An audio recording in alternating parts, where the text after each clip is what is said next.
अब ये समझिए कि दुनिया में जो बड़े बड़े समुद्र और सागर हैं, अगर आप उन सबको एक परिवार की तरह देखें, एक ऐसा परिवार जिसमें समुद्र हैं और सागर हैं, समुद्रों का परिवार, उस परिवार में अरब सागर को दुनिया के सबसे शांत सागरों में से गिना जाता है। ये सबसे शांत सागर है अरब सागर दुनिया।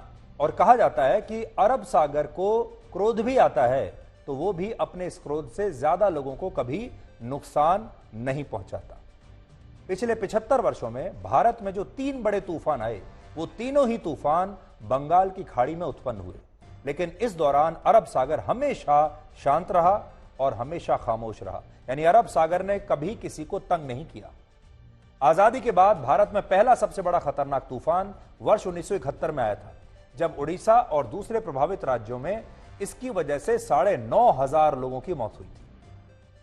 इसके बाद 1977 में इससे भी भयानक तूफान आया, जिसका केंद्र भारत का आंध्र प्रदेश था, और उस तूफान में 14,000 लोग मारे गए।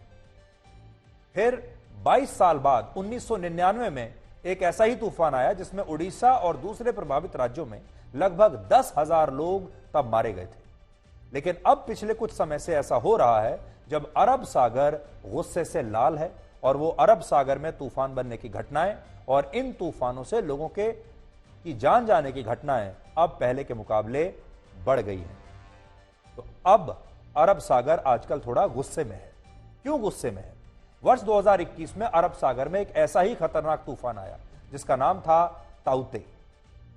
उस समय इस तूफान की वजह से गुजरात में 1.5 लाख लोगों को रेस्क्यू करके सुरक्षित इलाकों में भेजा गया था, और तब 178 लोगों की मौत हो गई थी।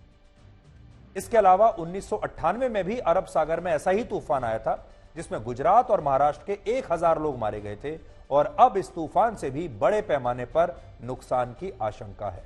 यह सब कुछ इसलिए हो रहा है क्योंकि आमतौर पर शांत स्वभाव वाला अरब सागर इस समय क्रोध में है, और इस क्रोध की वजह है अरब सागर का बढ़ता हुआ तापमान और जलवायु परिवर्तन। एक स्टडी के मुताबिक वर्ष 1960 से 1995 के बीच अरब सागर का तापमान औसतन हर साल 10 मिली डिग्री तक बढ़ रहा था, लेकिन 1995 के बाद से अरब सागर का तापमान हर साल औसतन 14 मिली डिग्री तक बढ़ रहा है, और यह बढ़ता तापमान ही अरब सागर के इस क्रोध की वजह है, और उसी की वजह से ये तूफान उत्पन्न हो रहे हैं। जब किसी समुद्र का या सागर का तापमान बढ़ता है और वो गर्म होने लगता है तो उस सागर में तूफान बनने की घटनाएं बढ़ जाती हैं, और अरब सागर में इस समय बिल्कुल यही हो रहा है। तो ये आमतौर पर शांत रहने वाला सागर आजकल अशांत है। अरब सागर का तापमान बढ़ने से इस क्षेत्र में तूफान बनने की घटनाएं अब 3 गुना हो चुकी हैं, बढ़ चुकी हैं, और यह भारत के लिए बिल्कुल भी अच्छा संकेत नहीं है। जब कोई तूफान किसी राज्य से टकराने वाला होता है तो सरकारों की पहली प्राथमिकता होती है लोगों की जान बचाना।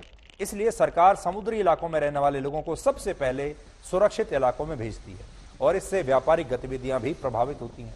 अब मान लीजिए, कल्पना कीजिए, अगर हर 3 महीने में एक ऐसा तूफान आने लगे तो सरकार को हर बार लाखों लोगों को ऐसे ही सुरक्षित इलाकों में भेजना पड़ेगा, दूसरे इंतजाम करने पड़ेंगे जिसमें हजारों करोड़ खर्च होंगे, और यह स्थिति उस राज्य के लिए भी अच्छी नहीं होगी। इसलिए अरब सागर का बढ़ता गुस्सा भारत के लिए अच्छी बात नहीं है। कल्पना कीजिए, अगर आपके परिवार को साल में 4 से 5 बार अपना मकान शिफ्ट करना पड़े तो आपको कैसा लगेगा? इस दौरान आपके काम का भी नुकसान होगा, आपकी जान का भी नुकसान हो सकता है, और इस दौरान आपका जो पैसा है उसका भी नुकसान हो सकता है। तो अभी ये विपदा गई नहीं है। आज की रात, जैसा हमने आपको कहा, बहुत लंबी रहने वाली है। आज की रात तूफानी होगी, डरावनी होगी, खतरनाक होगी, और आज रात कितना नुकसान होगा ये तब पता चलेगा जब कल सुबह सूरज की पहली किरण निकलेगी और हम देख पाएंगे। हम सिर्फ शुभकामनाएं दे सकते हैं, प्रार्थना कर सकते हैं कि जो लोग इस तूफान की चपेट में हैं उन्हें कम से कम नुकसान हो और किसी की जान न जाए।